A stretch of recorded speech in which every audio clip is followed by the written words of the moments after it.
Mesdames, Messieurs, bonsoir. À la une ce soir, fin du dialogue politique national. L'accord politique tant attendu censé résoudre la crise politique en RDC a été signé ce mardi à la Cité de l'Union africaine. L'accord préconise notamment que le chef de l'État reste au pouvoir après le 19 décembre et la primature revient à l'opposition. L'Union pour la démocratie et le progrès social compte saisir la Cour pénale internationale sur les événements du 19 et 20 septembre dernier à Kinshasa. Le parti d'Étienne Tshisekedi l'a fait savoir au cours d'un point de presse tenu aujourd'hui. Les détails, c'est dans quelques instants. On est mardi et mardi, il y a la chronique santé avec le docteur Pierrette. Bonsoir docteur. Bonsoir. Aujourd'hui, nous allons parler du diabète, mais vous précisez que c'est du diabète sucré. Ok, à tout à l'heure. Fin du dialogue politique, les représentants de toutes les composantes ont signé ce mardi l'accord sanctionnant la fin de ces assises. Vital Kamere pour l'opposition, Néhémie Moulania pour la majorité, Madeleine Kalala pour la société civile et Maître Azarias Rouberois en qualité de personnalité ont apposé leur signature pour l'adoption de cet accord issu du dialogue. L'accord préconise l'organisation de la transition au-delà du 19 décembre prochain, fin constitutionnelle du deuxième et dernier mandat de Joseph Kabila. Cet accord fixe les élections générales à la fin du mois d'avril.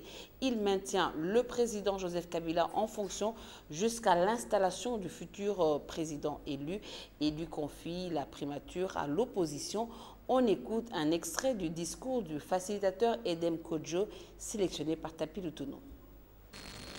Travaillant d'arrache-pied pour obtenir enfin ce qui, aujourd'hui, est le fruit de ce labeur intense, à savoir l'accord qui vient d'être signé par votre auguste Assemblée. Que Dieu soit loué. Notre marche prend fin devant tes portes, Jérusalem, dit le psalmiste dans la Bible. La nôtre s'arrête sur les rives de ce fleuve Congo qui n'a cessé de nous inspirer et de nous guider. Je ne vais plus rappeler les vicissitudes de l'histoire tourmentée de ce dialogue. La longue période d'hésitation ayant suivi l'ordonnance du chef de l'État, le président Joseph Kabila. Ma nomination par Mme Zuma fin janvier 2016. Ma prise de fonction hérissée d'injonctions, de reniements, de dénégations, d'injures de toute nature et du refus obstiné de rentrer en contact avec le facilitateur. L'exigence répétée de l'inclusion de la communauté internationale, ce que nous fîmes sans grand résultat apparent. La résolution 2277 qui fut pour nous un véritable soupir de soulagement et une soupape extraordinaire de sécurité. Mes nombreuses réunions et rencontres visant à convaincre la classe politique et la société civile. Mes déplacements répétés à Bruxelles.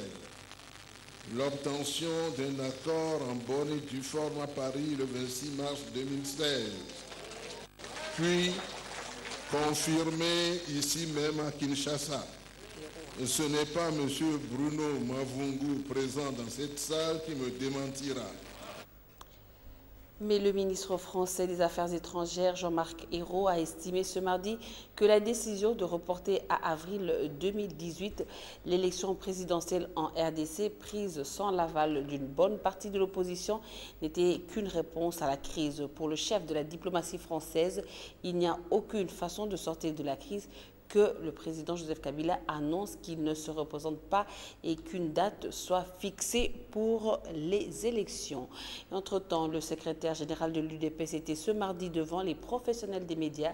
Jean-Marc Kabound annonçait la restructuration du parti. Il sera désormais dirigé par 3 secrétaires généraux, dont Félix Tshisekedi, qui est chargé des questions politiques et de communication. Au cours de ce point de presse, le secrétaire général de l'UDPS a fait savoir que son parti compte saisir la CPI sur les événements du 19 au 20 décembre dernier. Yannick Mbouyamba, Jean-Yves Kamalé et Alain Zongola pour les détails.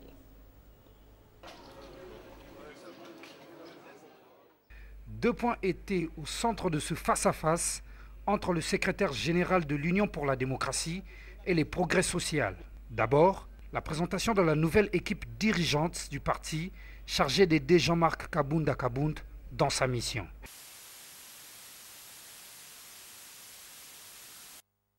Généraux adjoints chargés respectivement de 1. Questions politiques, juridiques, diplomatiques et de communication, M. Félix Tshilombo Tshisekedi. 2.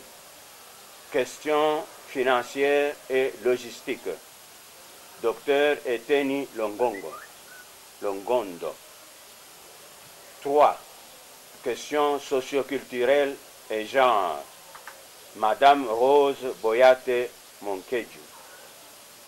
Quant aux événements du 19 et 20 septembre dernier, l'Union pour la démocratie et les progrès sociaux compte saisir la Cour pénale internationale. Si nos amis pensent qu'il y a déjà signé entre l'UDPS et le pouvoir, mais qu'est-ce qu'ils font là-bas?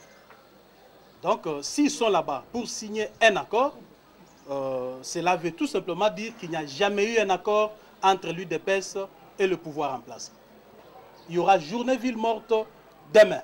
Donc, nous appelons à l'ensemble de notre peuple, la population quinoise, de rester chez elle à la maison.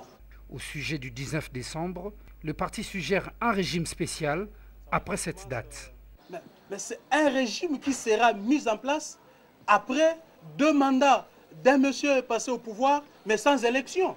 Nous n'allons pas donner des cadeaux à quelqu'un qui a intentionnellement dévoyé le processus électoral et nous allons lui faire des cadeaux. C'est une situation, vraiment, je dois vous dire que c'est une situation montée de toutes pièces que nous n'allons pas accepter. Nous n'allons pas donner le beurre et l'argent de beurre à Kabila.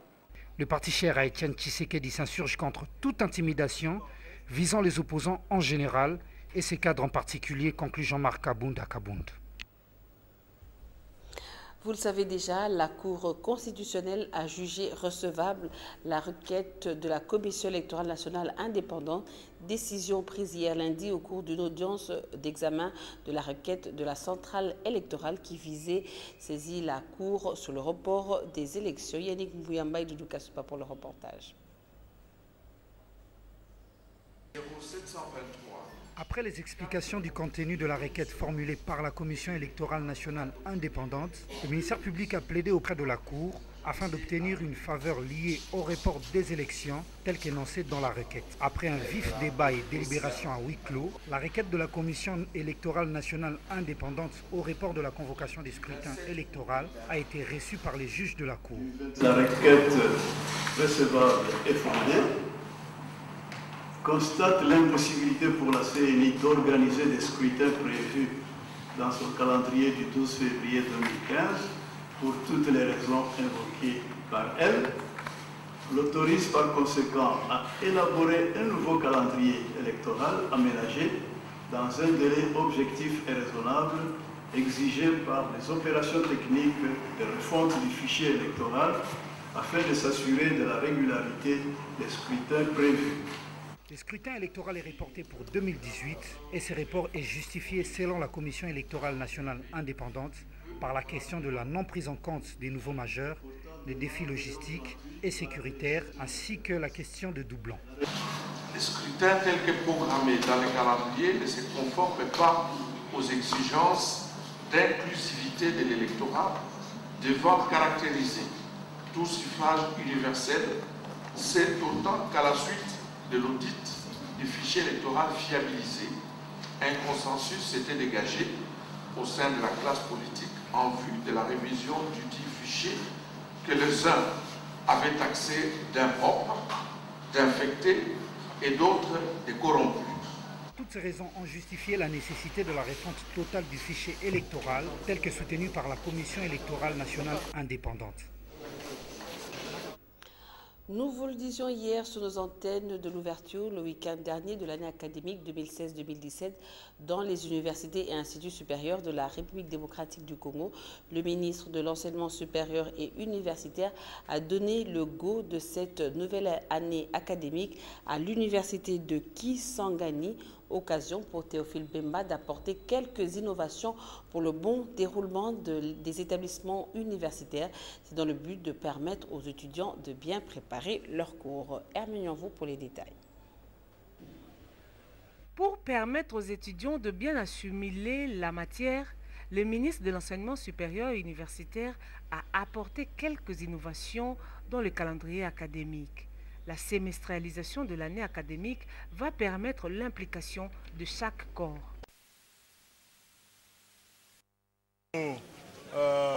C'est l'insistance sur la semestrialisation de l'année académique pour permettre aux étudiants quand même de mieux préparer leurs enseignements, aux professeurs de s'appliquer et favoriser finalement la réussite de l'étudiant.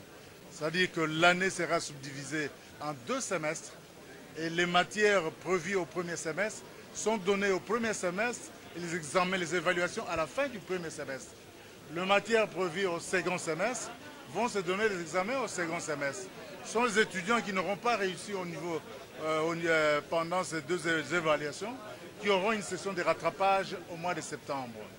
De 2, nous voulons insister aussi sur les travaux pratiques, sur le stage, sur les travaux rédigés. C'est par ces travaux que les étudiants apprennent à domestiquer le savoir-faire. Et donc, nous insistons pour que le personnel académique s'y concentre et fasse une grande attention. L'université de Kisangani a servi de cadre pour l'ouverture de l'année académique 2016-2017. Docteur Pirette, c'est à nous maintenant. Aujourd'hui, nous allons parler du diabète, mais précision de taille du diabète sucré. Pourquoi? Il y a plusieurs sortes de diabète ou quoi? Oui, tout à fait. Aujourd'hui, nous parlerons du diabète sucré, justement parce qu'il y a d'autres formes de diabète, entre autres le diabète insipide, dont nous n'en parlerons pas aujourd'hui. Nous parlerons plus du diabète sucré. Pourquoi? Puisqu'il est le plus connu ou c'est là où il y a plus de malades? Plus de malades, plus de patients également, et jusque-là méconnu encore de notre population. D'accord. Alors, le diabète sucré, c'est une maladie métabolique caractérisée par une carence absolue ou relative de l'insuline. L'insuline qui est l'hormone dans notre organisme qui est sécrétée au niveau du pancréas. C'est cette hormone qui régule le taux du sucre dans le sang. Alors, dans cette maladie, il y a une carence absolue, soit relative, de l'insuline, caractérisée par une hyperglycémie permanente. Hyperglycémie, c'est-à-dire le taux du sucre est très élevé dans le sang. Mais ici, dans le diabète, on doit y avoir une hyperglycémie permanente, ou soit de façon chronique. Alors, par rapport à l'épidémiologie, en Afrique, nous enregistrons jusqu'en 2015 14 millions de cas de diabète. Dans le monde? En Afrique, jusque-là. Et en l'an 2025, nous prévoyons même une augmentation de 75% de diabétiques dans les pays en voie de développement, et les couches les plus défavorisées seront les plus affectées par cette maladie. Alors, pour parler du diabète sucré, nous regroupons sous 2 sortes principales. Notamment, nous avons le diabète sucré type 1, ou autrement appelé diabète juvénile, soit le diabète maigre, anciennement appelé le diabète insulinodépendant, c'est-à-dire c'est le diabète qui dépend de l'insuline. Alors, deuxièmement, nous avons le diabète sucré type 2, ou autrement appelé le diabète gras, parce que le sujet atteint est obèse par le surpoids, ou autrement encore appelé anciennement diabète non insulinodépendant. Nous pouvons citer en passant les autres formes de diabète sucré. Nous avons le diabète gestationnel, c'est le diabète chez la femme enceinte, c'est-à-dire qui survient suite à la grossesse. Seulement pendant la grossesse. Suite à la grossesse, il y a la survenue du diabète. Et également, qui se termine après l'accouchement. Oui, si on a de la chance, ça peut s'arrêter juste au moment de l'accouchement, mais chez d'autres, malheureusement, ça peut continuer. Également, nous pouvons aussi citer le diabète iatrogène, c'est-à-dire suite à une thérapie, c'est-à-dire une thérapie à base de corticoïdes, soit à base de progestatifs, peut déclencher, vous amener à faire le diabète sucré. Alors, par rapport à la physiopathologie, c'est que nous pouvons retenir ici, c'est-à-dire pour pouvoir déclencher ou avoir le diabète sucré, il y a l'intervention de 2 facteurs.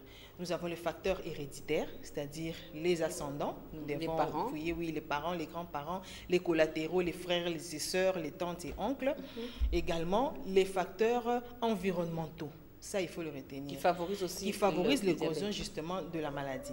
Également, en citant, comme nous sommes en Afrique, les causes idiopathiques également, qui est plus retrouvée chez les Noirs. Les causes idiopathiques, c'est-à-dire sans cause connue, mais la personne développe la maladie. Ok. Et quels sont les signes? Bien, avant même de parler des signes, j'aimerais d'abord essayer d'expliciter un tout petit peu concernant le diabète. Nous avons le diabète du type 1, on a dit tantôt, c'est une forme de diabète qui apparaît, c'est-à-dire le juvénile, atteint les enfants de 10, entre la tranche d'âge compris entre 10 et 14 ans.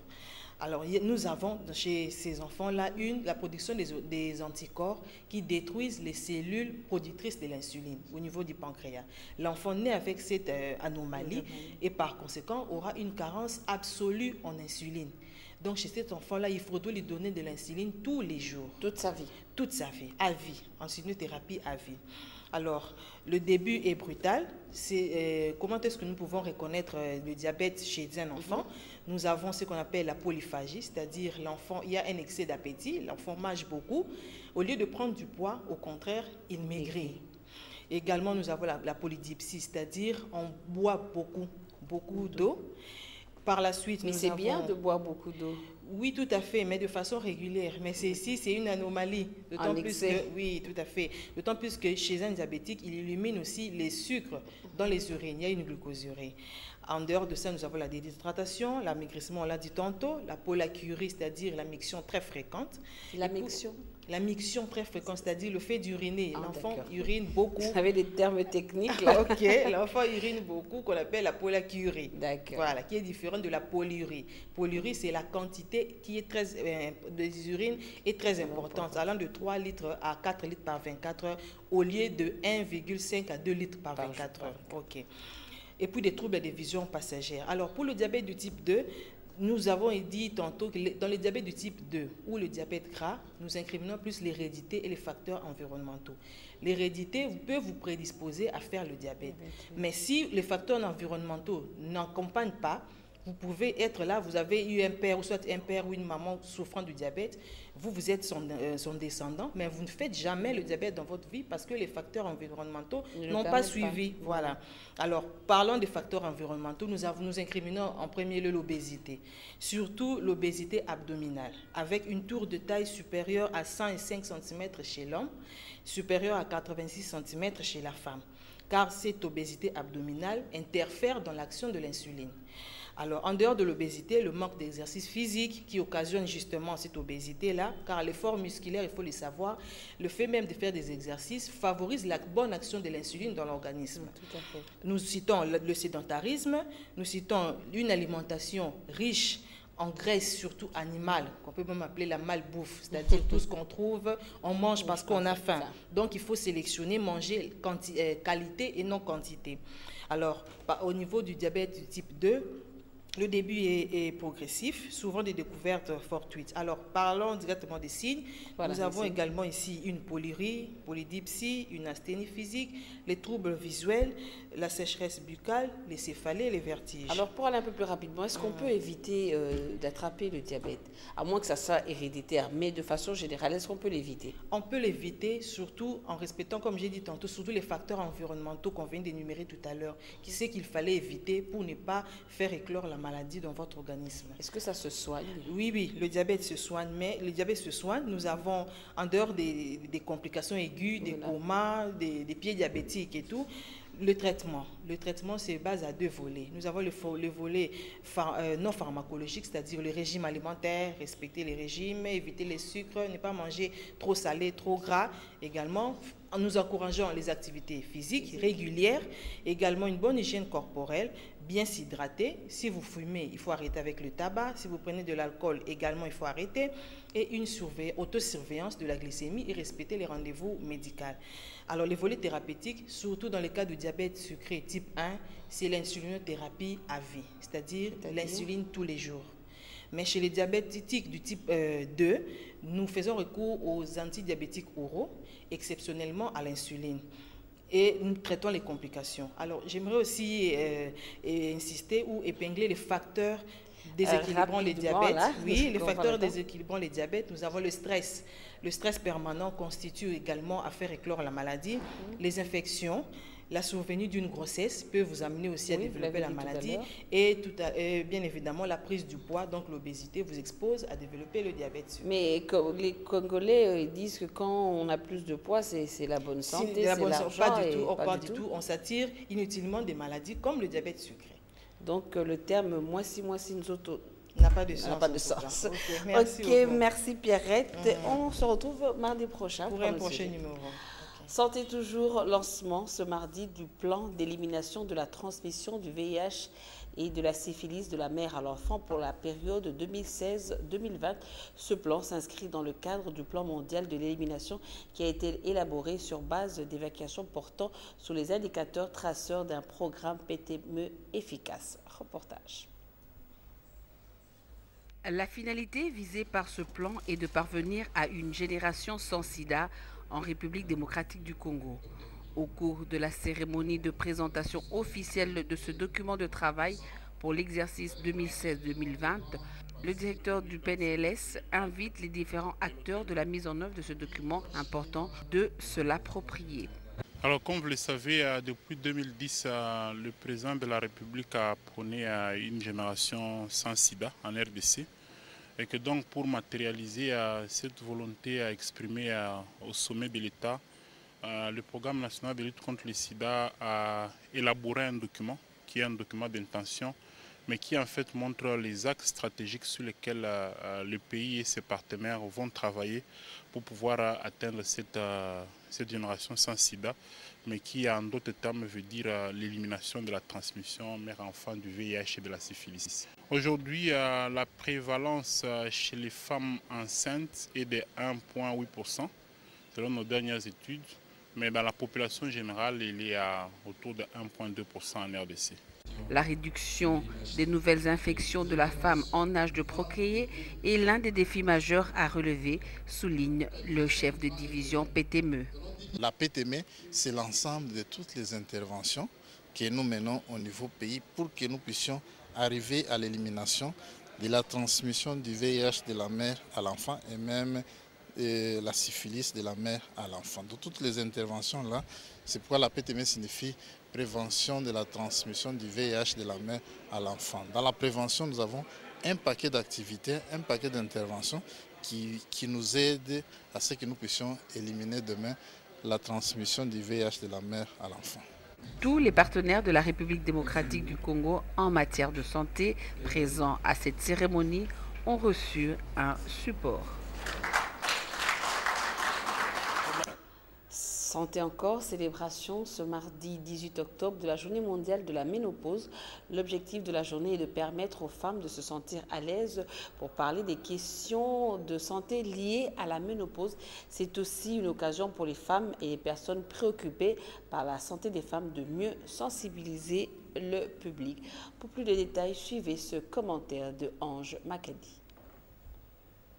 La ménopause est une étape naturelle du vieillissement pour toutes les femmes. Elle intervient habituellement vers l'âge de 50 ans. La ménopause est marquée par la fin de la période de reproduction et la cessation de l'ovulation. Les symptômes varient d'une femme à une autre. Les sautes d'humeur, les sueurs nocturnes, les perturbations du sommeil, les vieillissements de la peau sont des manifestations de celle-ci. De nos jours, elle intervient de manière précoce. La ménopause prématurée est inquiétante. Elle est provoquée par une maladie, des médicaments ou une chirurgie. Des études récentes ont démontré que la ménopause augmente les risques des maladies cardiaques et entraîne le surpoids. La ménopause fait peur à la grande partie des femmes. Pas de panique, mesdames, c'est un phénomène si naturel lié au fonctionnement de l'organisme féminin. Pas une école maternelle ou primaire sans infirmiers, c'est le nouveau programme que va bientôt lancer l'Ordre national des infirmiers. La décision a été prise le week-end dernier à l'issue de l'Assemblée générale de l'Ordre national des infirmiers. L'objectif est de réduire le taux de mortalité des enfants en République démocratique du Congo. Élisée Manfou, Doudou Kasouba pour les détails.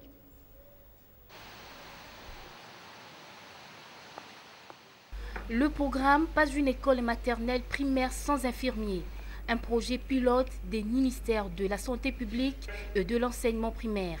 Il vise à réduire les taux de la mortalité infantile.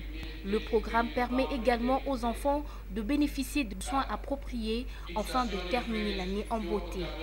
Nous, Ordre des infirmiers, nous avons décidé aujourd'hui de mettre au niveau de chaque école primaire et maternelle une sentinelle, mais une sentinelle qui s'occupe de la santé de nos enfants. Le taux de mortalité des enfants est très élevé dans ce pays. Nous voulons réellement travailler au niveau de chaque école pour donner des soins promotionnels, des soins préventifs et des soins curatifs à nos enfants. Donc c'est une des grandes stratégies pour l'ordre pour les jours à venir. Au cours de l'Assemblée générale, les infirmiers se sont imprégnés du code déontologique les régissant. Occasion pour le président de l'Ordre des infirmiers d'annoncer la date des inscriptions sur le tableau de l'Ordre. Le travail commence, nous disons ça à tous les infirmiers du Congo, que le travail véritablement par rapport à l'Ordre commence. Et le 1er novembre 2016, nous commençons les premières inscriptions au tableau de l'Ordre. Nous demandons donc à chaque membre de préparer ses documents scolaires ou académiques.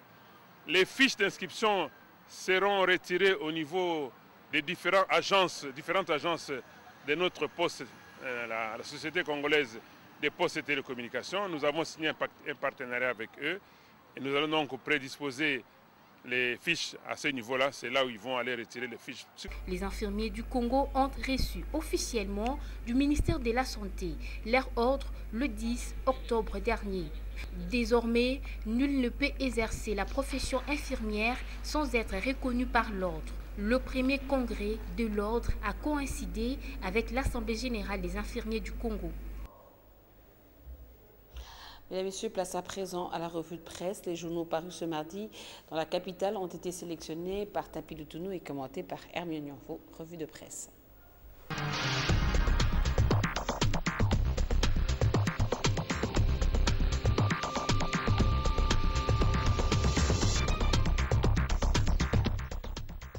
Dialogue politique, l'accord sur le processus électoral conclu hier lundi.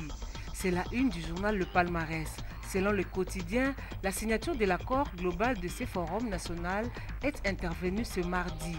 Au terme de cet accord, la manchette nous fait savoir que l'actuel président de la République reste en fonction jusqu'à l'investiture d'un nouveau président élu.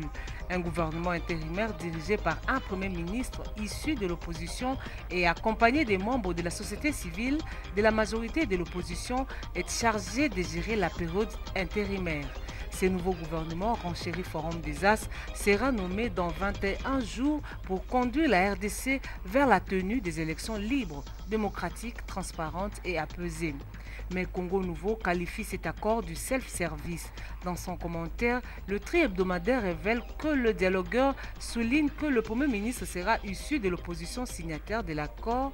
Le président de l'UNC estime que ce qu'ils l'ont fait au camp Tchachi est suffisant pour garantir la paix au peuple congolais. Pour Vital Kamerhe, un deuxième dialogue n'existe pas. C'est là après avoir obtenu des garanties sur la primature qu'il pourrait diriger incessamment, conclut le tabloïd.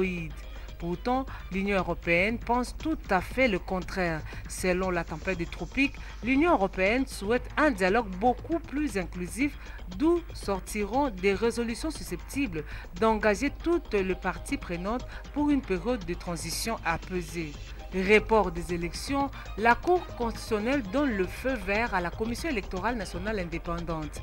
Le phare explique que cette juridiction dit avoir constaté l'impossibilité pour la centrale électorale d'organiser les élections cette année et l'autoriser à élaborer un nouveau calendrier dans un délai raisonnable, afin de s'assurer de la régularité des scrutins à venir. Cette décision intervient selon la Prospérité après le rendez-vous manqué du week-end dernier où 6 membres sur 9 étaient présents. Hier, c'était plutôt 5 membres qui ont finalement siégé pour dire irrécevable cette requête de la CENI. Par respect de la discipline républicaine et par souci de légalité, la majorité présidentielle annule sa marche. Dans un communiqué transmis au journal Avenir, la plateforme au pouvoir informe ses membres que la marche, initialement prévue ce mercredi 19 octobre, n'aura plus lieu.